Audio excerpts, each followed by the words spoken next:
Hello friends, इस video में बात करते हैं हम गेहूं के ओरिजिन और डिस्ट्रीब्यूशन के बारे में। ये इकोनॉमिक बॉटनी का एक बहुत ही महत्वपूर्ण पार्ट है। अब हम इसका देखते हैं।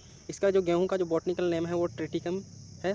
और इसकी जो अनेक जाति हैं, ट्रिटिकम दूरम, ट्रिटिकम एस्टाइवम, ट्रिटिकम डाइकोकम आदि, ये फैमिली पोएसी का सदस्य है। और इसका जो उपयोगी भाग है वो इसका बीज, इसका तना, इसकी पत्तियाँ आदि। और इसका जो देसी नाम है उसे हम गेहूँ के नाम से जानते हैं। इस बात करें इसके ओरिजिन की, तो इसका ओरिजिन दक्षिणी पूर्वी एशिया को माना जाता है। और इसका जो वितरण है वह शीतोष्ण क्षेत्रों में होता है। और ये रबी की फसल है। संयुक्त राज्य America, Bharat, France, Canada, Italy, China, Russia आदि इसके उत्पादन के प्रमुख केंद्र हैं। और भारत इसके उत्पादन में चौथे स्थान पर आता है। अब बात करें हिंदुस्तान की, तो यहाँ पर इसका जो उत्पादन है वो उत्तर प्रदेश, मध्य प्रदेश, पंजाब, हरियाणा, राजस्थान, बिहार में होता है। और जो भारत में उत्पादन होता है उसका कुल उत्पादन का 84% इन राज्यों से प्राप्त होता है। इसके अलावा गुजरात, महाराष्ट्र, तमिलनाडु और आंध्र प्रदेश में टिटिकम की एक अलग प्रजाति टिटिकम डाइकोकम उगाई जाती है। जो टिटिकम एस्टाइवम प्रजाति है वो 88% सर्वाधिक उगाई जाती है। और टिटिकम दूरम 11% उगाई जाती है। जो पौधा है वो एक वर्षीय शाख है, अर्थात एक वर्ष के अंदर इसकी जो कायिक वृद्धि और जनन वृद्धि है वो पूरी हो जाती है और उत्पादन होकर ये पौधा नष्ट हो जाता है। इसका जो तना होता है उसे हम कलम कहते हैं। ये 0.6 से 1.5 मीटर तक लंबा हो सकता है। और ये जो तना होता है वो नोड और इंटरनोड में डिवाइडेड होता है। जो तने का ये जो बीच वाला हिस्सा होता है वहीं से हम इंटरनोड कहते हैं। और ये जो गांठ वाला भाग होता है इसे हम नोड कहते हैं। और इसकी जो जड़ें होती हैं वो प्राथमिक जो जड़ें होती हैं वो अल्पकालिक होती है, अर्थात थोड़े समय के लिए होती हैं, वे नष्ट हो जाती हैं। और बाद में जो जड़ें निकलती हैं वो झकड़ा जड़ें निकलती हैं जो अंत तक बनी रहती है। इसका जो पुष्पक्रम होता है वो स्पाइक पुष्पक्रम होता है, जिसमें 15 से 20 स्पाइकलेट लगे रहते हैं। और एक अंडाशय होता है जिससे एक बीज का निर्माण होता है एक स्पाइकलेट में। और जो बीज होता है उसे हम कैरियोप्सिस कहते हैं। ये एलुरोन परत से ढका होता है। बीज में 82% जो हिस्सा होता है वो भ्रूणपोष का होता है। और एलुरोन परत के अंदर विटामिन, खनिज और प्रोटीन पाए जाते हैं। की बात करते हैं गेहूं के लिए दोमट मृदा सबसे अच्छी होती है। और गेहूं की फसल शीतोष्ण क्षेत्र की फसल है और इसके लिए वार्षिक वर्षा 50 से 75 सेंटीमीटर आवश्यक होती है। दोमट मृदा की बात करें तो ऐसी मृदा को कहते हैं जिसमें रेतीली और चिकनी मिट्टी के कण बराबर मात्रा में पाए जाते हैं और इसमें पर्याप्त वायु का आवागमन होता है। जल धारण क्षमता अच्छी होती है और ये पेड़ पौधों की वृद्धि के लिए अच्छी होती है। और हुमस अधिक मात्रा में पाई जाती है इस प्रकार की मृदा में। मृदा के आधार पर भारतवर्ष में गेहूं की फसल को कुछ भागों में बांटा गया है। यूपी और बिहार का सिंधु गंगा जलोढ़, पंजाब का इंडस जलोढ़, मध्य और दक्षिण भारत का काली मृदा क्षेत्र, हिमालय और शिवालिक का पहाड़ी क्षेत्र, राजस्थान का डेजर्ट एरिया। इसकी बात करें खेती की, तो यह एक रबी की फसल है जिसकी बुआई अक्टूबर के शुरुआत से लेकर नवंबर के अंत तक की जाती है। इसकी बुआई दो विधियों से की जाती है, छिड़काव विधि और चौबकर।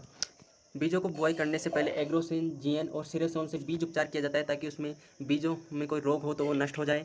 और पर हेक्टेयर 125 से 190 किलोग्राम बीज की आवश्यकता होती है। बुआई करने के बाद फसल थोड़ी बड़ी होने के बाद इसकी निराई आवश्यक होती है। निराई उस प्रक्रिया को कहते हैं जिसमें फसल में उगे हुए अवांछनीय पौधों को हटाया जाता है। और इसकी बात सिंचाई की करें तो इसकी जो वामन किस्में हैं, छोटी प्रजाति किस्में, उसको समय समय पर सिंचाई की आवश्यकता होती है। और लंबी किस्मों को 3 से 4 बार सिंचाई की आवश्यकता होती है। और उर्वरकों की बात करें तो 120 किलोग्राम नाइट्रोजन, 40 से 60 किलोग्राम फॉस्फोरस, 60 से 65 किलोग्राम पोटास पर हेक्टेयर के हिसाब से इसे उर्वरकों की आवश्यकता होती है। फसल बड़ी होने पर और थोड़ी बहुत सूखने पर इसकी कटाई कर ली जाती है जनवरी के अंत से मई के मध्य तक। बड़े फार्मों में इसकी कटाई मशीनों द्वारा की जाती है और छोटे फार्मों में इसे हाथ से काटा जाता है। हाथ से कटाई करने पर फसल को बंडलों के रूप में बांध लिया जाता है। और फिर थ्रेसिंग उस प्रक्रिया को कहते हैं जिसमें दाने को भूसे से अलग किया जाता है और यह कार्य एक मशीन थ्रेसर द्वारा किया जाता है। थ्रेसिंग के बाद बीजों को सुरक्षित रख लिया जाता है, नमी से सुरक्षित रखा जाता है। बड़े स्तर पर इसे सरकार द्वारा सुरक्षित रखा जाता है और घरों में इसे स्टील के बर्तनों में रखा जाता है जो नमी रोधी होते हैं। Thank you. गेहूं की जो बुआई होती है वो अक्टूबर से दिसंबर के मध्य होती है। अक्टूबर और नवंबर में बोई जाने वाली इसकी जो किस्में होती हैं उन्हें हम अर्ली वैरायटी या आगेती किस्में कहते हैं। और जो किस्में दिसंबर में बोई जाती है वो पछेती या लेट वैराइटीज़ कहलाते हैं। इसके लिए तापमान 21 से 26 डिग्री सेंटीग्रेड पर्याप्त रहता है। और बुआई से पहले सीड ट्रीटमेंट किया जाता है बीज उपचार के लिए। पहली किस्म की बात करते हो, यह है HS 542 पूसा किरण। इसका जो अच्छे लक्षण है वो है इसकी अर्धवामन किस्म है। इसकी चपाती और ब्रेड अच्छी बनती है और ये स्ट्रिप और लीफ रस्ट के प्रति रेजिस्टेंस दर्शाती है, यानी कि उनके प्रति प्रतिरोधी है, वो रोग इनमें नहीं होते। इनका जो उपज है वो 3.3 टन पर हेक्टेयर है। और इसकी जो उत्पादन की अवस्था है वो है जल्दी बोने पर ये अच्छी रहती है। और नॉर्थ ईस्टर्न हिल्स, यानी जैसा कि आप चित्र में देख रहे हैं, इन क्षेत्रों में ये उगाई जाती है। दूसरी है SW 1098 नीलगिरी खापली। यह अर्धवामन किस्म है जो 85 सेंटीमीटर तक लंबी होती है। ये उच्च उपज देने वाली किस्म है। इसकी उत्पादन क्षमता 4.78 टन पर हेक्टेयर है। और इसका जो अनाज होता है वो मोटा होता है और ये समय पर बोई जाती है। इसके जो एरिया है रिकमेंडेड वो है उत्तर प्रदेश, पंजाब, हरियाणा, राजस्थान, मध्य प्रदेश और बिहार। तीसरी किस्म है HD 4728। यह भी अर्धवामन किस्म है जो 90 सेंटीमीटर तक लंबी हो सकती है और ये 120 दिन में पककर तैयार हो जाती है और लीफ और स्टेम रस्ट के प्रति रेजिस्टेंस दिखाती है। और इसकी जो उत्पादन क्षमता है वो है 5.42 टन पर हेक्टेयर। और इसकी जो उत्पादन का समय है वो सही समय पर बोई जानी चाहिए, यानी जल्दी बोनी चाहिए। और रिकमेंडेड एरिया है मध्य भारत। HS 542 फील्ड रेजिस्टेंस दिखाती है लीफ रस्ट के प्रति, और इसे अच्छी क्वालिटी की चपाती और ब्रेड बनाई जाती है। 5.2 टन पर हेक्टेयर इसके उत्पादन है। और नॉर्थन हिल जोन, उत्तरी पहाड़ी क्षेत्र इसका उत्पादन का प्रमुख क्षेत्र है। इसके अलावा हम बात करें HDCSW18 की, तो ये अंकुर अवस्था में उच्च तापमान के लिए प्रतिरोध दिखाती है। 7 टन इसकी उत्पादन क्षमता है। उसके बाद है HD3117, यह एक पछेती किस्म है जो 15 दिसंबर के बाद भी बोई जा सकती है, और यह ब्राउन और येलो रस्ट के प्रति रेजिस्टेंस दिखाती है। HB2851, WH1184, WH1105, ये और भी अच्छी किस्म है। इनके अलावा हम बात करें तो लरमा राजो 64, ये अर्धवामन किस्म है जो प्रायद्वीपीय भारत में उगाई जाती है। NP 846, ये लंबी किस्म है जो उत्तरी पहाड़ी क्षेत्रों में उगाई जाती है। कल्याण सोना, ये कम उपजाऊ लेकिन द्विवामन किस्म है जो अच्छी वर्षा के क्षेत्रों में उपयुक्त रहती है। सोनारा 64, ये देर से बोई जाने वाली किस्म है। और मोती, यह ट्रिपल वामन किस्म है, इसके अन्य कण चपाती बनाने की दृष्टि से उपयोगी होते हैं। हीरा HD 1941, ये त्रिमामन किस्म है, इसके अन्य कण सुनहरे, लंबे और कठोर होते हैं।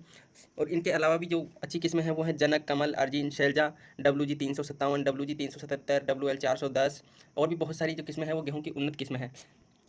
इसके अलावा हम बात करें गेहूं के उपयोग के बारे में, तो सबसे ज़्यादा गेहूं का जो उपयोग होता है 85 से 90% भाग गेहूं का चपाती बनाने में उपयोगी होता है। इनके अलावा भी इनसे ब्रेड बनाए जाते हैं। इनके स्नैक्स, वीट फ्लैक्स, वीट का जो चोकर है उसमें 14 से 18% प्रोटीन होता है जो भोजन को रफेज प्रदान करता है। इसके जो वीट के स्ट्रॉ हैं उनका उपयोग हम पशुओं के नीचे बिछाने में, चटाई बनाने में, कागज़, गत्ता आदि के निर्माण में प्रयोग करते हैं। गेहूं के आटे से अनेक प्रकार के व्यंजन बनाए जाते हैं, रोटी बनाई जाती है। और गेहूं का उपयोग अनेक स्टार्च और ग्लूटीन, एल्कोहल आदि के निर्माण में भी किया जाता है। Thank you.